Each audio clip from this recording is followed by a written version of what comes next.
अस्सलाम वालेकुम रहमतुल्लाहि व बरकातहू। ये उर्दू बाज़ार है कराची के अंदर, और ये जैसा कि आप देख रहे हैं ये फुटपाथ है, और ये फुटपाथ जो कि आगे कॉलेज की तरफ जा रही है। और ये आप देख रहे हैं कि गाड़ी के पीछे जो कि कैबिन रखे गए हैं, ये टीएमसी चेयरमैन हैं जो कि शेख मंसूर साहब, उनका गालिबन जो ताल्लुक़ है पीटीआई से है, और दीगर जो डीएमसी के अफसरान हैं इसके अंदर ये सब के सब ये मुलविस हैं। यहाँ पे इंक्रोचमेंट हमने ख़त्म करवा दी थी, और लेकिन अब उन्होंने एक रोज़गार के नाम पे दोबारा से इंक्रोचमेंट कर दी है।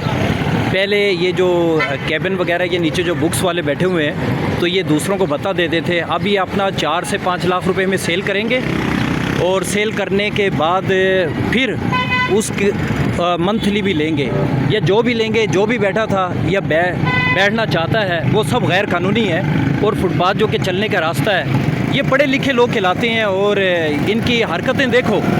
और ये इस मेरा ख़्याल में ऐसे लोग तो वन स्केल के ऑफिसर बनने के, वन स्केल के जो कि मुलाजिम बनने के काबिल भी नहीं है। और ऐसे लोगों का इंतखाब किया जाता है जो कि मुआशरे के लिए अब क्या कहें, बहुत बड़ी बीमारी है। बस इससे अगर समझदार तो समझ ही जाएंगे। लिहाजा जो भी सियासी आला कायदीन हैं इनके, तो वो इनके ख़िलाफ़ एक्शन लें, और इसके अलावा जो भी इंतज़ामिया है वो भी एक्शन लें।